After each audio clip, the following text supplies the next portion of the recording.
Hello and welcome to Friday's programme. I'm Bob Cruz. And I'm Ellie Louise Ringe, coming up tonight between now and 6:30.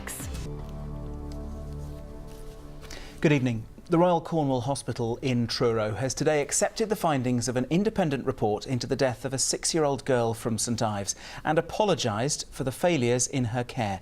Coco Rose Bradford died in July last year after becoming clinically dehydrated and contracting sepsis. The chief executive of the hospital has apologised to Coco's family and admitted her death could have been avoided. Grace Pascoe joins us live outside Royal Cornwall Hospital.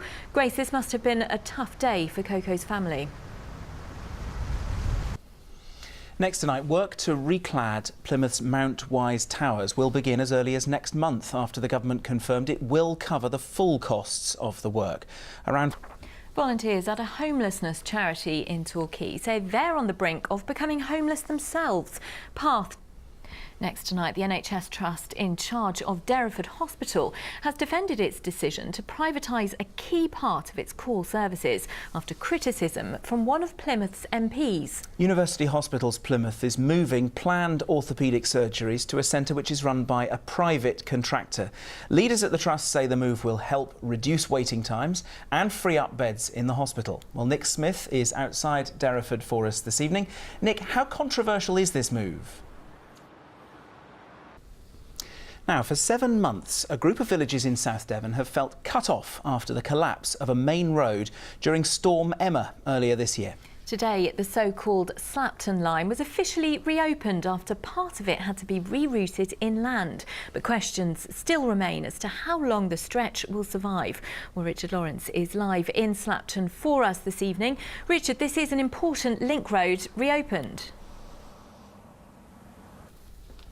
Still ahead before 6:30 on the programme after... And the ITV News continues with the national and international stories at 6:30. Here's Ranveer Singh with the details. But first tonight, there's a warning that more than 1 in 10 pubs in the West could be forced to close within the next 5 years if the Chancellor increases beer duty in next week's budget. He's expected to put it up by 3%, to be followed by annual inflation-linked increases, which the pub industry has said could lead to 12,500 jobs being lost. Kevin Ashford reports. Time for some sport now and a look at Plymouth Argyle's disappointing start to the season. After 15 games, the Pilgrims are level on points with bottom of the table Bradford, and despite a 3-1 victory against Gillingham on Tuesday, the manager Derek Adams is under pressure to turn things around. Some fans have been calling for him to go, but others are confident he's the best person for the job. Here's our sports reporter Carrie Davis. Well, Tuesday's victory means Argyle move off the bottom of the League One table, level on points with Bradford, but still 2 points from safety.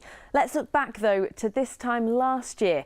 After a similarly disappointing start, with 15 games played, Argyle were rock bottom. But by the end of last season, Derek Adams managed to turn things around, and the Pilgrims finished 7th. So in League One, Argyle are away at Scunthorpe tomorrow. In League Triple amputee and former Royal Marine Mark Ormerod has announced that he's retiring from being an athlete. In an interview. Now, for a bit of nostalgia, a project is underway looking into the history of some of the past century's most famous television adverts. The History of Advertising Trust has been interviewing directors who worked on all sorts of iconic commercials, from Cinzano to Smash. And some of those filmmakers went on to direct big Hollywood blockbusters. Tanya Mercer has been to find out more of the stories behind those memorable slogans. Takes you back, doesn't it? Love that Smash advert. Now, weather time. Charlie's at the Met Office in Exeter this evening. Charlie, a chilly one ahead by the looks of it. Yeah, that's right. Charlie, thank you very much. Look at all that lovely sunshine. Well, before we go, let's take a look at the main headline here in the West Country this evening.